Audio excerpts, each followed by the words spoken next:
Have you ever noticed, the harder we chase happiness, the more it slips through our fingers, like trying to catch sunlight in our palms, warm, radiant, but never meant to be held. It's strange, isn't it? We spend so much of our lives trying to hold on to people, to success, to moments we wish would never end. But what if the very act of clinging is what creates the ache? What if freedom doesn't come from holding tighter, but from softening our grip?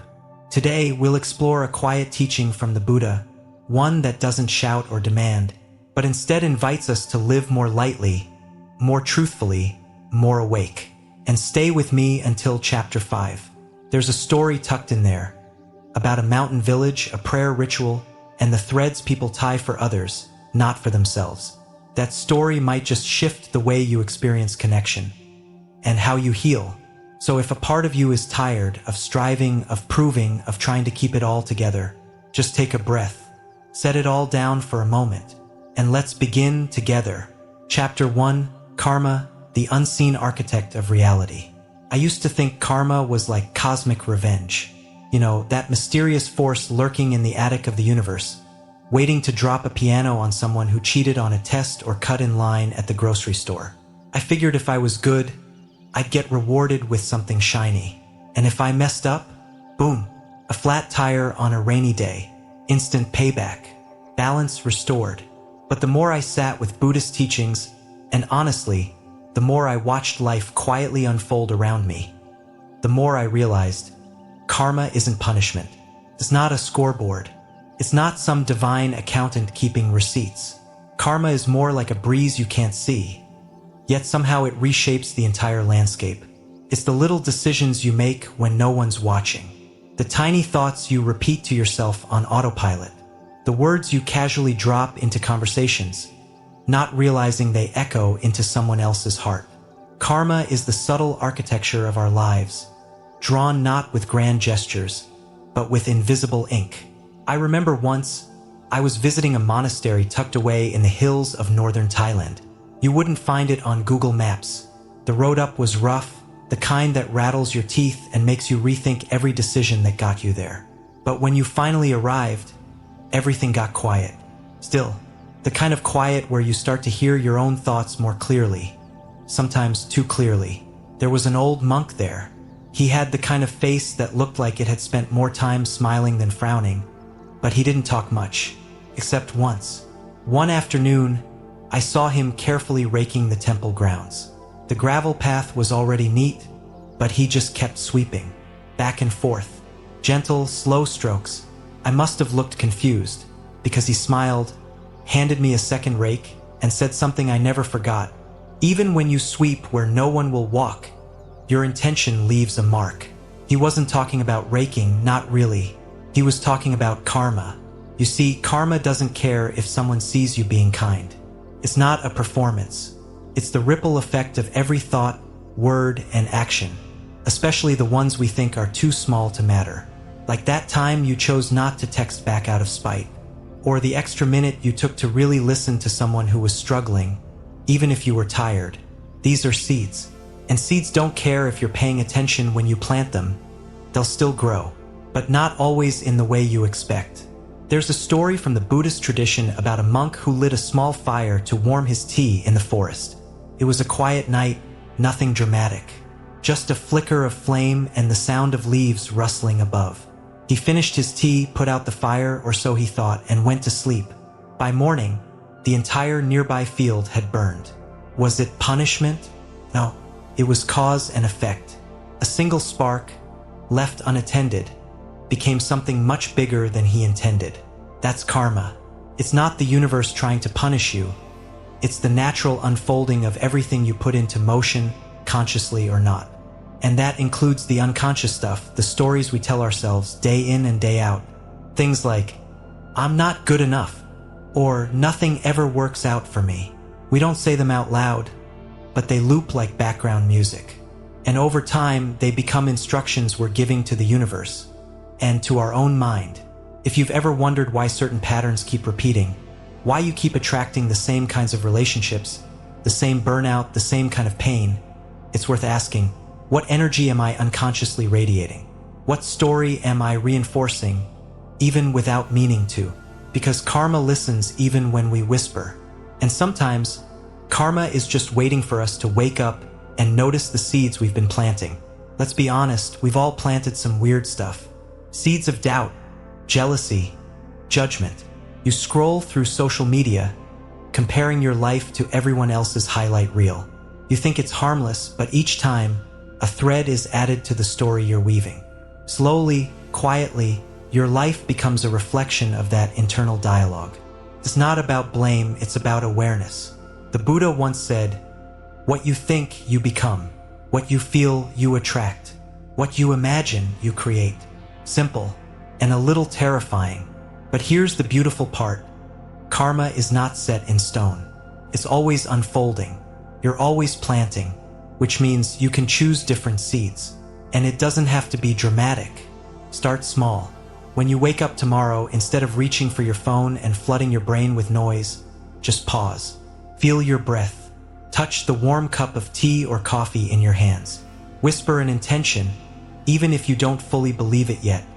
Peace, focus, kindness. Let that be the first seed you plant. I've done this, and the mornings that begin this way, they flow differently. I don't get stuck in traffic the same way. Not because the traffic's gone, but because my mind isn't already tangled in it. I respond instead of reacting. I notice things, like how the sunlight hits the leaves, or the way someone's voice softens when they feel heard. Karma isn't about punishment. It's about alignment. And alignment begins in the micro moments. How you stir your tea, how you speak to the cashier, how you treat yourself when no one else is around. It's all connected. A friend of mine once told me about a time she was stuck in traffic, fuming, late for an interview. She saw a man trying to cross the street with groceries, struggling with the weight. Something in her paused. She got out, helped him across. Took 60 seconds. She didn't get the job. But 6 months later, she ran into the same man again. He remembered her kindness and happened to know someone hiring in a field she never would have considered. She got that job. Changed her entire life. Now, was that karma? Or just coincidence? Honestly, maybe both. But isn't that the point? Life responds to what we radiate. Not always in the timeline we expect, but in the language of connection. So what are you sending out? When you're walking through the grocery store, when you're standing in line, when you're alone with your thoughts at night, what signals are you giving the universe? Not just through your actions, but through your mindset? This isn't about being perfect. It's about being aware. It's about pausing long enough to notice the spark before it becomes a wildfire, or the smile before it becomes a ripple. And maybe, if you trace the threads far enough, you'll realize your life right now is a tapestry of your own weaving. The people you meet, the opportunities that arrive, even the struggles, they're not punishments. They're mirrors. They're messages. They're gentle nudges back toward your own center. Because karma isn't fate. It's feedback. And once you understand that, you stop feeling like a victim of your life. You become its quiet architect. So the question isn't what's going to happen to me anymore. It becomes, what am I creating moment by moment? And if that feels overwhelming, just remember, you don't have to fix your whole life today. You just need to plant one good seed, and then another, and then let the wind carry them where they need to go. Chapter 2, Impermanence, the wave that won't stop for anyone. I used to believe that if I held on tightly enough, if I just tried hard enough, I could keep the good things from slipping away. Moments, people, feelings. I thought if I did everything right, life would give me some kind of guarantee. That things could last. That they'd stay the same, just as they were. Like a favorite photograph tucked in the back of a wallet, worn, creased, but precious. I thought love would stay. I thought friendships wouldn't fade. I thought I'd always feel like myself, like I knew who that even was. But life, with its quiet humor, had other plans. There's this one memory I keep returning to, like waves lapping again and again at the same stretch of sand. I was about 9 years old, standing barefoot on a quiet beach just after sunrise. The sky was soft with streaks of pale orange and gray, the kind of hush that feels like the world is still holding its breath. I had just finished building what I believed was the most magnificent sandcastle ever constructed by human hands. Towers, tiny bridges, even a moat. I used a broken seashell to carve windows. Felt important somehow. I remember standing there, arms crossed, looking at it like I'd just made a home, like I'd made something that would last. Then came the wave. It wasn't big, just a gentle roll, curious and calm. It reached up, touched the base of one tower, and in the space of seconds, my masterpiece dissolved into itself, just a mess of wet sand and seafoam. I didn't cry, but I remember feeling something in my chest crack a little, like I'd been betrayed by the ocean. Later that day, I told an old man who sold coconuts nearby what had happened, and he smiled like he knew something I didn't. He said, "Of course it washed away. That's what sandcastles are made for." I didn't understand it then, but now I think about that sentence a lot, because everything in life, everything we try to build, protect, keep is in its own way a sandcastle. The jobs, the relationships, our identities, even our grief, they're temporary, and that's not a punishment. It's just the nature of the wave. There's a quiet heartbreak in that truth, isn't there? We want things to stay the same. We want the comfort of permanence. We want the people we love to always be there. We want the parts of ourselves we like to never fade. But life isn't interested in our resistance. It flows, it folds, it shifts, and when we refuse to move with it, we suffer. That's something the Buddha spoke of often. Not that change causes suffering, but our resistance to change does. Clinging to what was, grasping at what should be, panicking when things fall apart. This is where pain grows roots. I think about my own life, about the seasons I didn't want to end. The relationship I poured everything into, thinking if I just gave enough, it would stay. But love is like water. You can't force it to hold a shape forever. We tried for a while, but slowly, gently, it ebbed. And instead of letting go, I clung, white-knuckled. I told myself I was fighting for something meaningful, but really, I was just afraid of the emptiness that would come when it was gone. And when it did end, the grief wasn't just about the loss. It was about the refusal to accept it. Maybe you felt that too. That sharp ache when something changes before you're ready. A job that ends. A friendship that fades without a fight. Even the subtle sorrow of watching yourself change. The way your laugh becomes quieter, or how you suddenly feel like a stranger in your own skin. Impermanence is everywhere. You see it in the mirror. You see it in the way the seasons shift, how one morning you wake up and the air feels different, even if you can't explain why. You see it in the way your child outgrows your lap, in the way your parents age quietly while you're busy running errands. You see it in the way the world keeps turning even after someone you love disappears from it. The wave does not stop. Not for you, not for me. But here's the strange thing I've discovered, and maybe you've felt it too. When you stop resisting the wave, when you let go of the castle and simply stand barefoot in the tide, something opens up. A lightness, a kind of freedom. You begin to see that you were never really building something to keep. You were building because of how it made you feel in that moment. The joy, the focus, the presence. And isn't that what truly matters? I've met people who've lost everything, homes, families, health, and still they've found ways to smile. Not because they're in denial, but because they've learned to stop clinging to what's gone. They've learned that when one wave takes something away, another always brings something new. But you can't receive anything new if your hands are still full of what no longer serves you. Sometimes we don't realize how tightly we've been holding on until we try to open our fists. There's a practice I'd like to share with you. Simple, but not always easy. Take a piece of paper and write a goodbye letter, not to a person necessarily, but maybe to an old version of yourself. To a dream that no longer fits. To a fear you've outgrown. To a season that's ended, even if you never got to say a proper goodbye. Be honest. Be raw. Let it pour out of you. Then burn it, or bury it, or tear it up and throw it into the wind. Not to forget it, but to honor it. To say, I love this. It mattered. But it's time to let go, because just like that little boy on the beach, you can always come back tomorrow and build again. Not the same castle, not the same way, but with new eyes, and maybe this time with the quiet understanding that beauty was never meant to last forever. It was meant to be experienced. There's something sacred about impermanence. When we accept that nothing lasts, we begin to cherish everything more. The sound of your friend's laugh during coffee. The way the sky looks just before it rains. The moment your dog rests its head on your knee. The smell of someone's old sweater. All of it becomes more precious when we stop pretending it will always be there. It won't. But you are here now, breathing, listening, feeling, and that's enough. So maybe the next time something begins to slip from your life, whether gently or suddenly, you won't try to chase it. Maybe you'll just place your hand over your heart, breathe into the ache, and say, thank you. Not because you're happy to lose it, but because you're learning how to love without needing to keep. How to open your hands and still feel full. How to ride the wave instead of trying to stop the ocean. That's not weakness. That's wisdom. That's life. And maybe, just maybe, the wave was never meant to drown you. It was only meant to carry you somewhere new. Let it. Chapter 3. Non-attachment. To hold without clinging.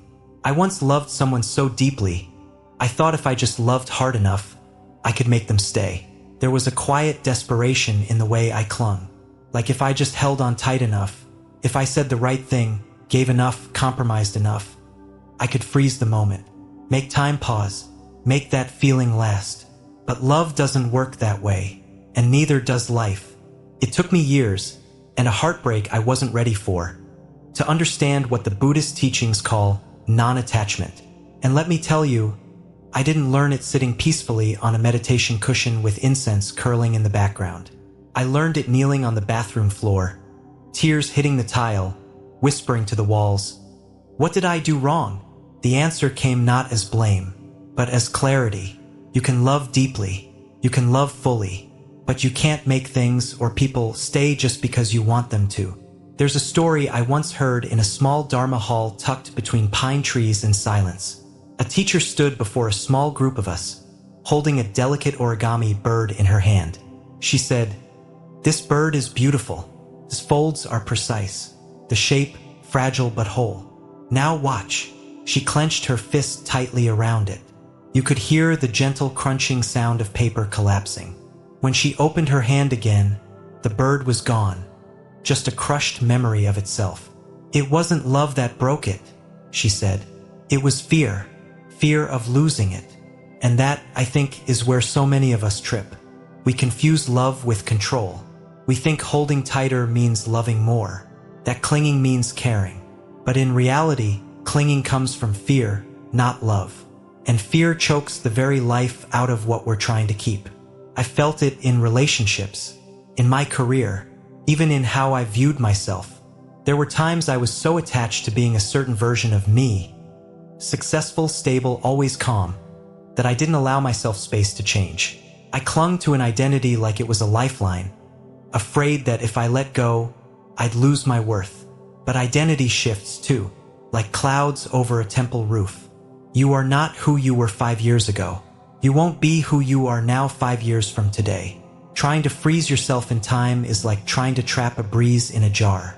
You might hold something for a moment, but you'll kill the movement that made it beautiful. There's this image I love. Maybe you've seen it in your mind, even if not with your eyes. A pair of hands gently opening, a butterfly lifting into the air, morning light catching its wings. There's a softness there, a quiet kind of strength. It's the strength of someone who can love fully and deeply and still let go. That's non-attachment. It's not cold. It's not apathy. It's not detachment in the way we usually think of it. It's presence without possession. It's engaging with life, people, dreams, moments, with your whole heart, but without gripping so tightly that you forget they're not yours to keep. The Buddha didn't say to love less. He simply pointed out that suffering arises when we expect what is impermanent to act as though it is not. We suffer not because things end, but because we thought they wouldn't. And when we truly begin to understand this, not just intellectually but viscerally, it changes the way we show up. There's a kind of peace that comes from holding everything lightly, not carelessly but lightly, a love that doesn't seek to possess, a joy that doesn't fear its own end. a strength that doesn't pretend everything will last. I want to offer you something practical here, something that helped me when I felt tangled in my attachments. Pick one small space in your life, your desk, your phone, your closet, and declutter it, not just for aesthetics, but as a practice in letting go. As you sort through things, ask yourself, do I still need this? Or am I keeping it because I'm afraid of the space it would leave behind? That fear of space, that's the same fear that fuels attachment in all parts of our lives. But here's the thing, space isn't emptiness. It's possibility. When you clear something out, whether it's a drawer, a relationship, or a story you've been telling yourself, you create room for what's real, what's next, what's meant. Sometimes we fear that if we stop clinging, we'll be left with nothing.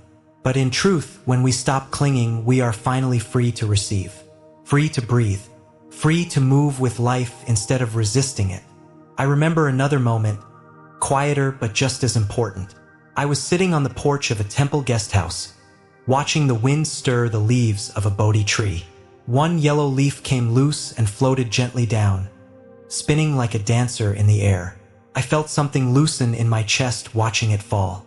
And in that still moment, I thought, what if this is what love looks like?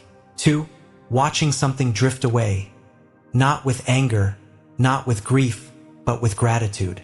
Because it was here, because it meant something, because it changed you. And now it's time to let it return to the earth. We don't lose by letting go. We lose by gripping so tightly that we miss the life happening in front of us. So if you're holding something right now, a memory, a fear, a person, so tightly that it hurts, maybe it's time to ask, am I loving this? Or am I afraid of losing it? And if the answer is the second, maybe, just maybe, you're ready to loosen your grip. Just a little, just enough for air to pass through. Let that be enough for now. The butterfly doesn't need to be forced to stay. Sometimes it lands in your hand because it trusts you to let it go. And you are strong enough to open your hand. Chapter 4. Adversity as Alchemy, Turning Pain into Wisdom.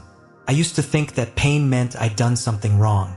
That if I just tried harder, made fewer mistakes, kept smiling and stayed positive enough, maybe I could avoid it. Maybe I could skip the chapters with heartbreak, loss, failure, and disappointment. Those pages we'd all prefer to skim or tear out altogether. But life, it seems, doesn't work that way. Life is a teacher who doesn't skip the hard lessons just because we're not ready for the test. I want to tell you something that may sound strange at first. Pain is not the enemy. I know. Everything in us wants to resist it. We run from it, numb it, stuff it down, reframe it with forced gratitude or bury it in busy schedules. But sooner or later, it catches up. Pain has a way of sitting patiently in the corner of our hearts, waiting for us to finally turn around and say, okay, I'll listen. And when we do, when we stop seeing it as punishment and start seeing it as part of our soul's curriculum, everything begins to shift. Let me take you back a few years. I was standing at the edge of what felt like the end of everything I knew. A relationship I had poured my heart into had unraveled. The kind of unraveling where one day you think you're building something solid, and the next you're left with silence and boxes and all the words you never said. At the same time, my career, something I had wrapped so much of my identity around, hit a wall. Projects fell through. Income dried up. And just to top it off, a close friend suddenly stopped speaking to me without explanation. I remember sitting in the kitchen one evening, alone, a cup of tea in my hand gone cold from sitting too long. The light above the sink flickered like it couldn't decide whether to stay or go. And neither could I. I felt like I was being dismantled. It was only later, much later, that I learned about the image of the blacksmith in Buddhist and Zen storytelling. A blade isn't born sharp and gleaming. It starts as raw metal, rough and resistant. The blacksmith doesn't gently coax it into a weapon. He thrusts it into fire. He pounds it again and again, folding it, reshaping it, heating and cooling over and over. To the untrained eye, it looks like destruction.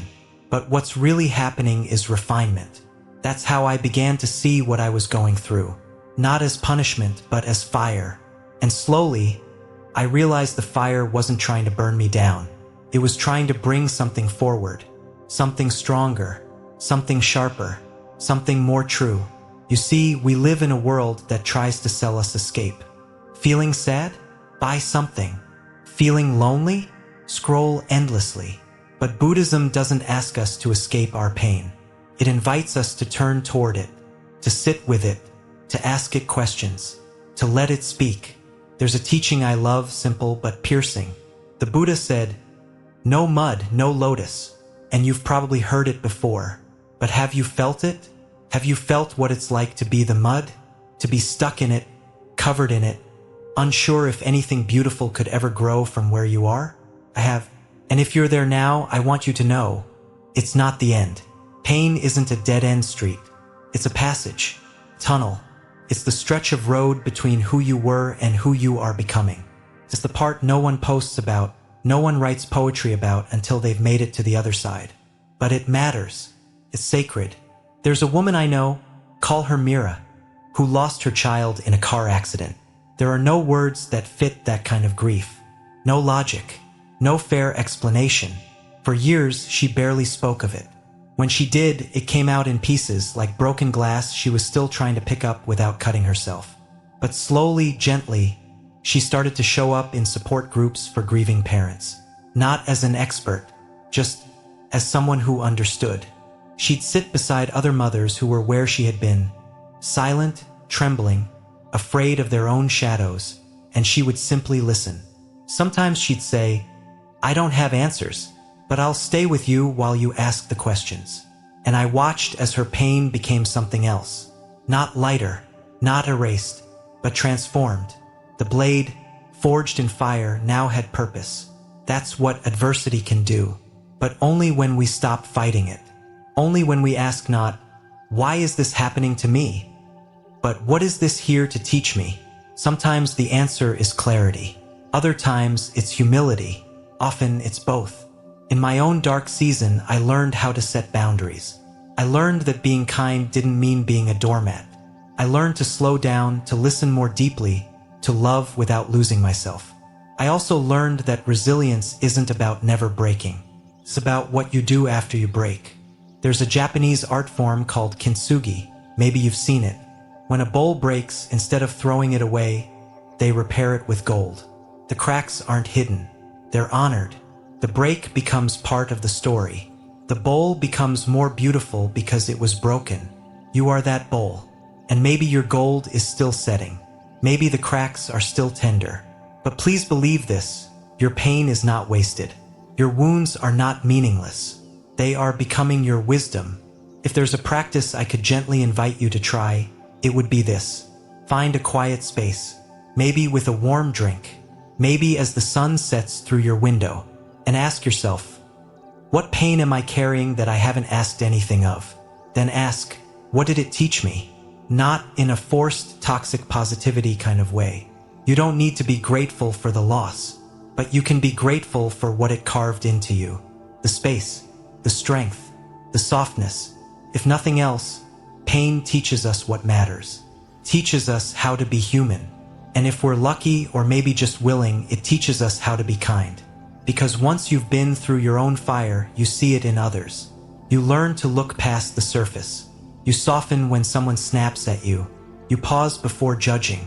You realize everyone is carrying something they don't know how to put down. And that awareness, that compassion, that is the gold in your cracks. So if you're in the middle of the fire right now, if everything feels like it's falling apart, please know, you're not alone. And this isn't the end of your story. It may be the part that reshapes you. Let the pain teach you, polish you, transform you. Not so you can be someone else, but so you can become more deeply, more unapologetically yourself. And one day, when someone else finds themselves in the fire, lost and afraid, maybe you'll be the one to say, I've been through this, and I'm still here, and so will you. Not because you have the answers, but because you've walked the path, because you became the blade, and now you carry the light. Chapter 5. Interconnectedness. We are not separate. I used to believe that I had to do everything on my own. Maybe you felt that too. That quiet pressure that hums beneath the surface of everyday life. Be strong. Figure it out. Don't be a burden. Don't need too much. I wore my independence like armor, not realizing that it was also keeping me isolated, not realizing that I had mistaken solitude for strength. It wasn't until a moment, one that seemed so small at the time, that something shifted. I was at a train station, tired, frustrated, the kind of day where everything seems to be slightly off-kilter. I had spilled coffee on my shirt, missed an important call, and now I had just dropped my bag. Papers, pens, and a half-eaten granola bar splaying across the floor in dramatic, slow-motion embarrassment. And then, someone knelt down beside me. No words, just hands helping me gather my things. A soft smile. That's it. They didn't stay. They didn't ask for anything. They were just there, and then they were gone, like a breeze through a curtain. But something about that small act settled in my chest, a warmth that outlasted the frustration, and it made me wonder, how many quiet kindnesses have I been carried by without ever noticing? That single moment stayed with me, like a ripple on a still pond, spreading long after the pebble is gone. In Buddhism, there's a concept that everything is connected, that all beings, all phenomena, arise not in isolation but through interdependence. It's not just poetic, it's practical, like a spider's web stretched between two ancient temple beams. Every thread responds to every movement. You touch one and the whole web feels it. We forget this in modern life. It's easy to. The world tells us we're separate. Social media makes it seem like we're all individual brands, curating perfect lives. Work culture rewards competition over collaboration. Even language reinforces separation. My goals, your problem, their issue. But under all that noise, there is something ancient and true. We are not separate. We never were. The air you're breathing right now, it once passed through the lungs of someone else. The food you ate today, someone planted it, someone harvested it, someone carried it to a store where someone else stocked the shelf. The music you love was created by someone who cried while writing lyrics you'd one day need. We're woven into each other's stories more than we can possibly see. There's a beautiful story from a Buddhist village I visited in Nepal. Every year during the monsoon season, the villagers gather to rethread a massive prayer net that hangs near the temple gates. It's made of colorful fibers, reds, yellows, indigos, and each strand represents a life, a prayer, a soul. But the rule is, no one is allowed to tie their own thread. You have to tie someone else's. The symbolism is quiet, but it sinks in deep. Your healing might come from someone else's hands. Your joy might be the echo of someone else's generosity. Your breath is never just your own. Even pain, as heavy and personal as it feels, often lightens when shared. I remember watching an elderly woman tie a strand for a child she'd never met, eyes soft, lips moving silently in prayer. No fanfare, no Instagram post, just care, unspoken and vast. That's what interconnectedness feels like. It doesn't always show up in grand gestures. Sometimes it's letting someone merge into your lane on a highway. Sometimes it's the stranger who smiles at you when you're on the edge of tears. Sometimes it's just sitting quietly beside someone who doesn't know how to speak their pain. When you begin to really live from that place, that awareness that we're all stitched together in this great robe of existence, something opens. You start to soften toward yourself. You stop seeing your struggles as proof that you're broken and start seeing them as shared terrain. Others have walked this path. Others are walking it now. And maybe your courage to keep going helps clear the way for them too. If there's a practice I can gently offer today, it's this. Do one anonymous act of kindness. Just one. Something no one can trace back to you. Pay for someone's coffee. Leave a note on a stranger's windshield. Put a flower on a neighbor's doorstep. Expect nothing. Receive nothing. Just release it like a lotus petal on the surface of a still pond. And then watch what happens, not outside but inside. Watch the way your breath deepens. The way your thoughts soften. The way life begins to feel less like something you're pushing against and more like something you're a part of. Because you are. You are the ripple and the pond. The wave and the ocean. The thread and the net. We're not meant to carry this alone. And the truth is, we never were. So maybe the next time you feel lonely, you'll remember that somewhere, someone is thinking of you. Someone is folding a prayer for a stranger. Someone is quietly tying your thread. You don't have to see the web to be held by it.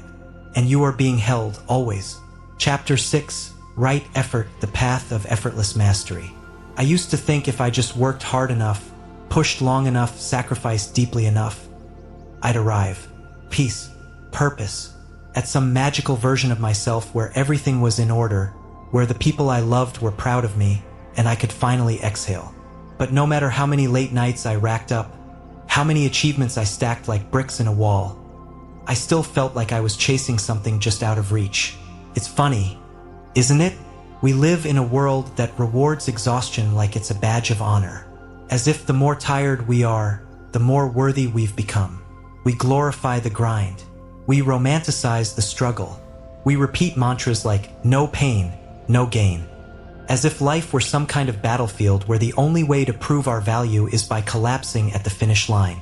And I believed it for a long time, until one winter morning at a Zen monastery tucked away in the foggy folds of the mountains, I watched a monk pour tea. That's it. He poured tea. But something about the way he moved, the way his hand floated to the kettle, the way his breath matched the quiet tilt of the pot, the way not a single drop spilled even though he wasn't trying to be careful. Something about it stopped me. The whole room was silent, as if the act itself had cast a spell. And in that stillness, I felt something I hadn't felt in a long time. Ease. After the tea ceremony, I asked him, how did you learn to move like that? He smiled and said, I stopped trying to do it right. And that answer, it haunted me in the most beautiful way, because it went against everything I thought I knew. Right effort, as taught in the Eightfold Path of Buddhism, is often misunderstood. People hear it and think of striving, of pushing harder, of making things happen. But what the Buddha actually meant was something softer, something smarter. It's not about overexerting. It's about aligning. The Zen archer doesn't hit the target by gritting his teeth and forcing his muscles into tension. He hits it by becoming one with the bow, the arrow, the wind, by letting go of the outcome, by being fully present with the motion itself. It's the same in everything. The artist who loses track of time while painting, the writer who forgets the world while the words pour through, the parent fully attuned to their child's laughter, not checking a clock or trying to multitask. It's not that these things aren't effort. They are. But they're the kind of effort that feels like breathing, like a current moving through you, not something you push, but something you join. You know that feeling, don't you? When you're so in the zone that the world quiets. When the chatter in your mind falls away. When it's just you and the moment moving together like a dance. That's right effort. And it begins not with pushing harder, but with slowing down. I remember one particularly messy day. I had a dozen tabs open on my laptop, a to-do list scrawled in 3 different colors, my phone vibrating every other minute. I was trying to write, respond to emails, cook lunch, and think deep thoughts at the same time. I felt like I was juggling fire, blindfolded, on a unicycle, and I wasn't doing any of it well. So I paused, closed the laptop, took a deep breath. I picked one thing, chopping vegetables. That's it. As I sliced through carrots, I noticed the sound of the knife tapping the board, the scent rising from fresh cilantro, the way the light hit the edge of the blade. Something softened inside me, my breath deepened, and when I returned to writing afterward, the words came easier. Not because I forced them, but because I wasn't fighting myself anymore. This is what we forget in the modern world. That effort doesn't mean stress. That mastery doesn't come from grinding. It comes from presence. A tree doesn't grow by clenching its roots and demanding sunlight. It grows by simply reaching toward the sun. It leans into light. It trusts the seasons. It knows when to rest, when to blossom, when to shed its leaves. Why don't we? Why do we push ourselves past breaking, thinking that if we just do more, achieve more, we'll finally be enough? The truth is, we're already enough. We just need to show up. Fully, honestly, gently. Right effort is about showing up for the process, not the prize. It's not about how much you do. It's about how deeply you're there while you're doing it. So here's something simple you can try. Choose one task today, just one. Maybe it's brushing your teeth. Maybe it's walking to your car. Maybe it's making tea. and do it with your full presence. No phone. No rushing. Just you and that one thing. Notice how it feels, how your body responds, how your breath settles. That's not wasted time. That's you returning home to yourself. And slowly, the more you live like this, the more your life starts to shift. Not in flashy ways, but in steady, beautiful, grounded ways. You start to enjoy what you used to rush through. You start to create not from fear of failure, but from a place of calm clarity. You start to move not like someone proving their worth, but like someone honoring their life. That's the quiet power of right effort. It doesn't scream. It doesn't shove. It doesn't burn you out. It feels like a monk pouring tea in a room full of peace. It feels like a tree reaching toward the light, not because it has to, but because it's in its nature. And maybe, just maybe, it's in yours too. So take a breath. Let go of the tightness in your jaw. Unclench the grip around your to-do list. You're not behind. You're not late. You're right here. And this moment, this one, is enough to begin again. Chapter 7. Mindfulness, Seeing Life Nakedly. I used to think mindfulness was just something monks did on mountaintops. You know, the image we all have, robes fluttering in the wind, a serene face under a Bodhi tree, maybe the soft ringing of a temple bell somewhere in the distance. Peaceful, quiet, noble, and completely unrelated to my messy, ordinary life filled with emails, dishes in the sink, and the occasional existential crisis while scrolling Instagram at 1:37 a.m. It felt like mindfulness belonged to another world. A cleaner, quieter one. One I didn't have access to. But that was before I understood what mindfulness really is. It's not something you have to earn by perfecting yourself. It's not reserved for the enlightened or the spiritually stylish. It's not a luxury for people who have time to retreat into caves or spa resorts with matching linen sets. Mindfulness is here, now, in your breath, in the warmth of your teacup, in the sound of a leaf brushing the sidewalk outside your window, in the way your dog sighs before falling asleep. And more than anything, mindfulness is in the noticing. Let me tell you about a moment that changed me. Not because it was extraordinary, but because it was so achingly, tenderly ordinary. I was in a cafe one afternoon trying to get some work done. You know the drill. Laptop open, phone buzzing, to-do list taunting me from the corner of my screen. My mind was bouncing between 5 tabs and 3 conversations I hadn't had yet. I took a sip of my coffee and realized I couldn't even taste it. I had been drinking it without actually drinking it. So I stopped.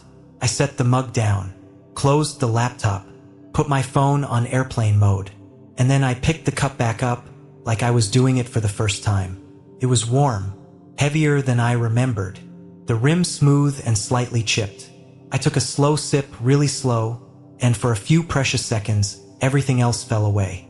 No deadlines, no background noise in my brain, just the rich taste of coffee, the hum of quiet conversation around me, the way the sunlight danced across the wooden table like a river of gold. That was it, and it felt like I had slipped through a hidden doorway into the present moment. One I'd been too distracted to notice before. The Buddha once compared the mind to a lake. When it is still, it reflects the sky perfectly, clear, whole, undistorted. But when disturbed by wind or thrown stones, the image breaks apart. Not because the sky has changed, but because the water can no longer mirror it.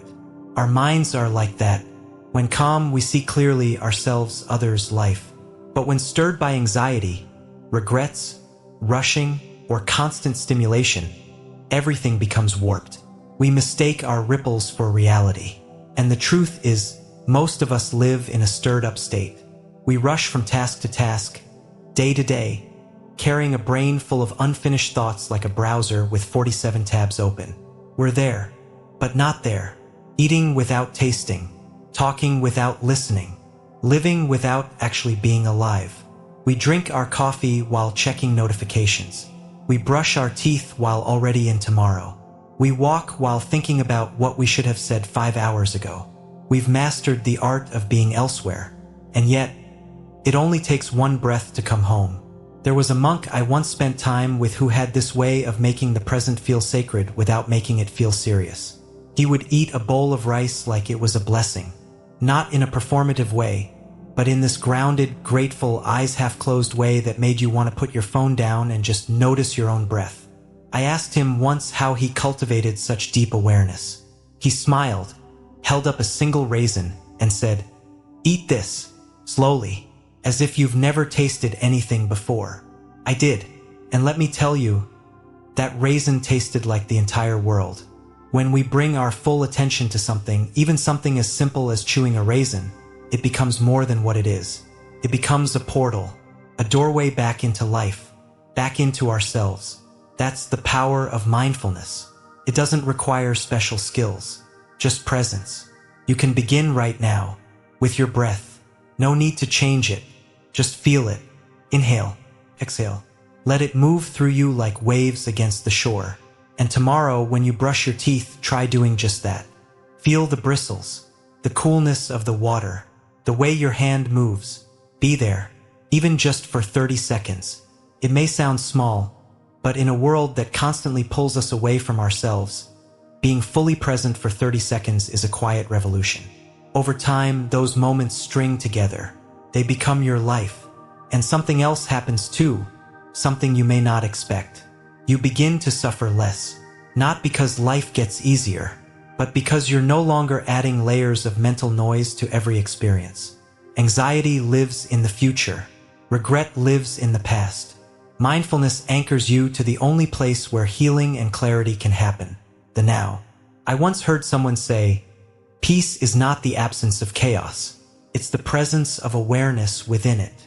And that's become a mantra for me, especially on the hard days. Because the world doesn't stop spinning just because you decide to be mindful. The kids still need dinner. The emails still pile up. The heart still breaks sometimes. But when you meet it all with presence, something changes. You cry and you feel the crying. You laugh and you feel the laughing. You walk through life not as someone rushing to get to the end, but as someone awake for the journey. That's mindfulness. Not some lofty spiritual achievement, but a quiet, loving returning. Returning to your breath, to the steam rising from your tea, to the sound of leaves outside your window, to yourself, just as you are, right here, right now. Chapter 8. The illusion of self or you are not who you think you are. I used to think I knew who I was. There was a version of me I could describe if someone asked. The quiet one, the people pleaser, the dependable friend who always said yes even when she meant no. I wore that identity like a well-fitted jacket. Not too tight, not too loose, familiar. And over time, I forgot that I had ever put it on. I thought it was me. But then, something cracked. Not all at once, but slowly, like hairline fractures in a porcelain bowl. A moment here, a comment there, a mirror I didn't expect to look into. The version of me I thought was real started to feel brittle, outgrown, like trying to squeeze into clothes that used to fit when I was younger. It was still me, and it wasn't. I remember the first time I sat in silence long enough to feel it, really feel it.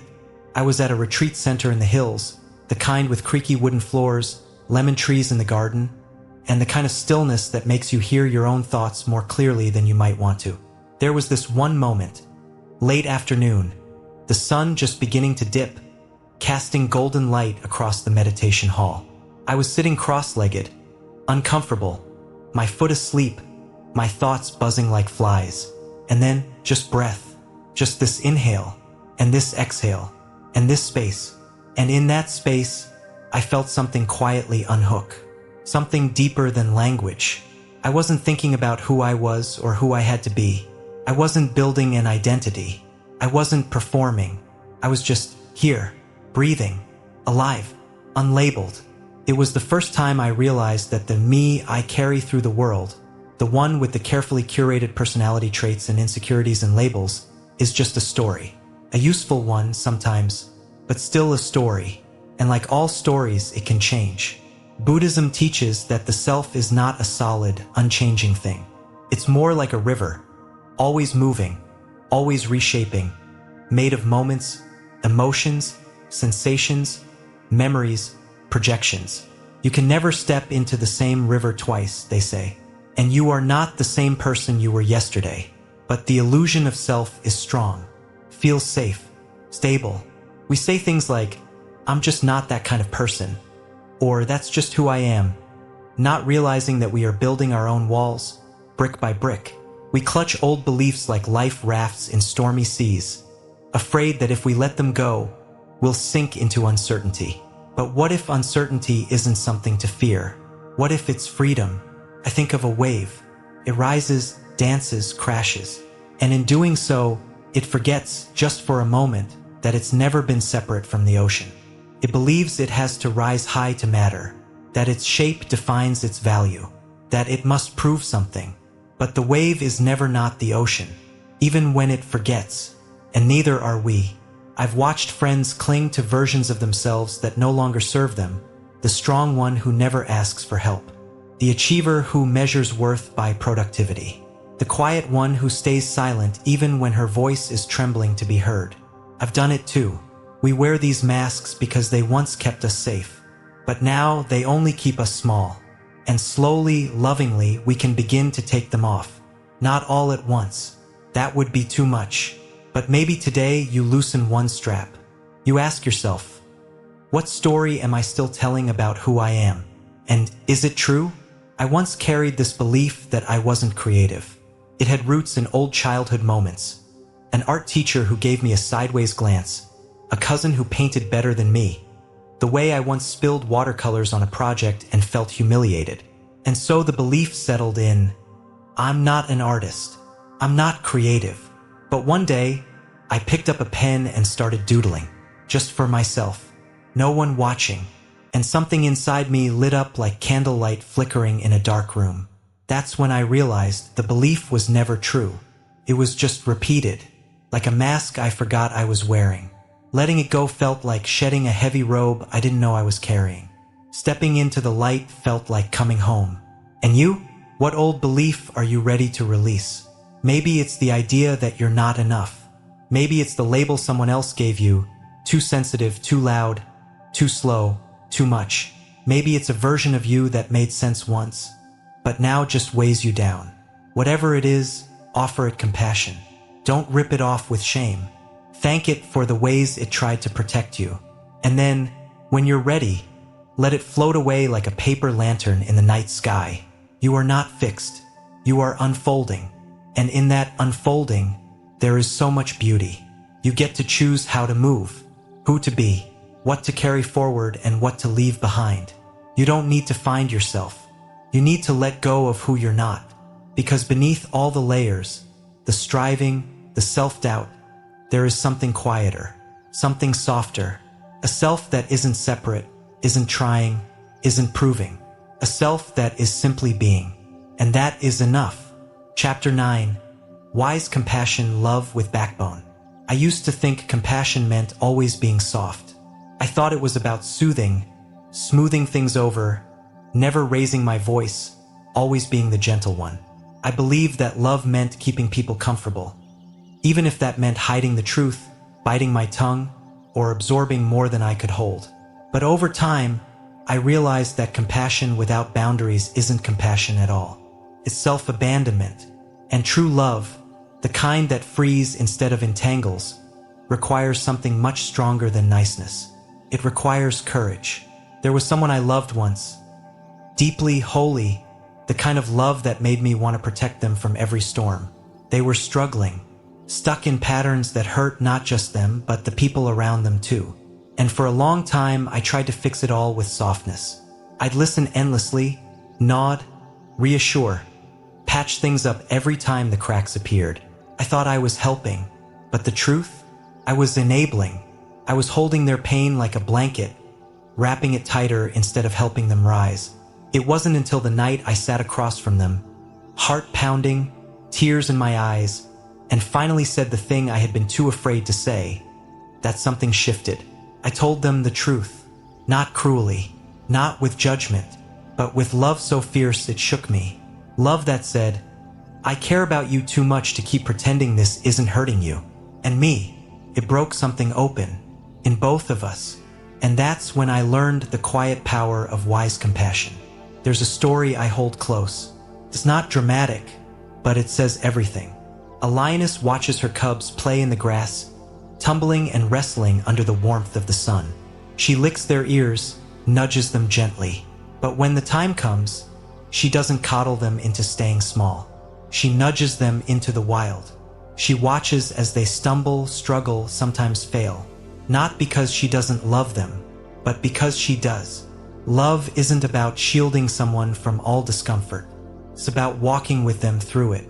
Not fixing their path, but standing beside them while they learn to find their footing. That's what the Buddha did too. He didn't sugarcoat the truth. He didn't pretend suffering wasn't real. He looked people in the eye and said, "See clearly, let go, wake up." Not because he lacked compassion, but because he was full of it. There's a kind of fire in wise compassion, the kind that warms and also transforms. It's the difference between saying it's okay and saying, "I see your pain, and I believe you're capable of more." It's not about being harsh. It's about being real. And the truth is, most of us are starving for that kind of love. The kind that holds your hand, but also holds up a mirror. The kind that listens with tenderness, but doesn't lie to keep the peace. The kind that says, "I won't abandon you, but I also won't abandon myself." I remember a friend of mine, let's call her Lonnie, who had a pattern of falling into toxic relationships. Every time, she'd come to me heartbroken, and I'd comfort her. I'd offer tissues, tea, long talks filled with phrases like, "You deserve better," and "Maybe next time will be different." But one day I stopped. Not the love, that stayed, but the enabling. I looked at her, really looked, and said, "Lonnie, I love you, and you deserve better, but you keep choosing less. And until you stop, nothing will change." She blinked. There were tears, silence, and then a deep breath. She didn't get defensive. She didn't run. She listened, and over time she did change. Slowly, awkwardly, with a few stumbles along the way. But she told me later that what helped her wasn't all the times I comforted her. It was the time I told her the truth. That was the turning point. Sometimes, the kindest thing you can do is speak the truth someone's been too scared to hear, even if your voice shakes when you say it. There's a word in Buddhism, metta, that means loving kindness. But true metta isn't passive. It doesn't mean being agreeable or endlessly patient while someone self-destructs. It means wishing someone well in the deepest sense, wanting them to awaken, wanting them to grow. And growth rarely happens in comfort. It happens in discomfort held with care. It happens when someone says, "I see you, and I believe in the version of you that's waiting beneath this fear." That's compassion with a backbone. That's love that liberates. And sometimes it's not about what you say. It's about what you stop saying. The excuses you stop making. The cycles you stop supporting. That doesn't mean walking away from people you love.